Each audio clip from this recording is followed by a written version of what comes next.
चीन दुनिया का सबसे बड़ा बांध बनाने जा रहा है, जबकि इससे पहले भी दुनिया का सबसे बड़ा हाइड्रो इलेक्ट्रिक डैम वो बना चुका है। यह है थ्री गॉर्जेस डैम। क्या आप यकीन करेंगे कि यांगत्से नदी पर बनी ये बांध परियोजना इतनी बड़ी है कि नासा के मुताबिक इसने पृथ्वी के अपनी धुरी पर घूमने की रफ्तार भी मामूली सी सुस्त कर दी है। 2006 में तैयार हुए इस बांध ने अपने पीछे 600 किलोमीटर लंबी घाटी में पानी जमा किया हुआ है, यानी इसका जलाशय इतना बड़ा है, करीब 12 लाख लोगों को विस्थापित करने वाले इस बांध से 13 शहर और 1300 गांव डूबे। पर्यावरण को बड़ा नुकसान झेलना पड़ा। 22,500 मेगावाट क्षमता के इस बांध का जलाशय 40 अरब क्यूबिक मीटर पानी रोक सकता है और इसका नतीजा यह है कि इसने पृथ्वी के मास यानी द्रव्यमान को शिफ्ट कर दिया है और पृथ्वी के अपनी धुरी पर घूमने को भी मामूली सा धीमा कर दिया है। यह कुछ ऐसा ही है जैसे आप किसी घूमते हुए लट्टू पर कुछ बोझ रखते हैं।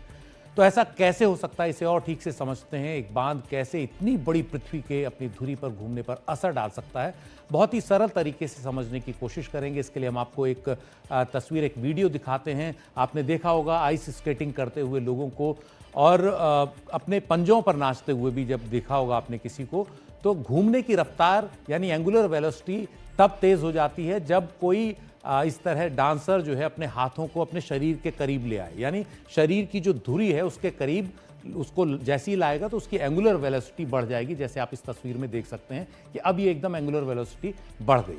अगर हाथ फैलाएगा तो शरीर का मास यानी द्रव्यमान बाहर को ट्रांसफर होता है और इससे जो है उसकी जो एंगुलर वेलोसिटी है वो कम हो जाएगी, जैसे आप इसका हाथ फैलाने के बाद देख सकते हैं। मैं जानबूझकर इसमें मूवमेंट ऑफ इनर्शिया जैसे शब्द का इस्तेमाल नहीं कर रहा हूं ताकि समझना कठिन ना हो जाए आम लोगों के लिए।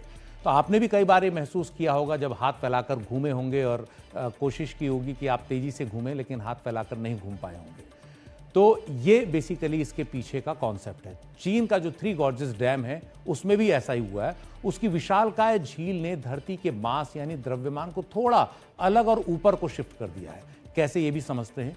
पृथ्वी को अगर हम देखें तो करीब 1600 किलोमीटर प्रति घंटे की रफ्तार से वो अपनी धुरी पर घूम रही है। हुआ यह है कि यांगत्से नदी पर जो थ्री गॉर्जेस डैम है, 175 मीटर ऊंचा बांध, उसने 40 अरब क्यूबिक मीटर पानी के बराबर द्रव्यमान को शिफ्ट कर दिया। अगर हम ये कहें कि यहाँ पर ये डैम है तो इसने पानी को 175 मीटर ऊंचा डैम है और उसने भयानक पानी जो है उसको शिफ्ट भी किया एक जगह पर।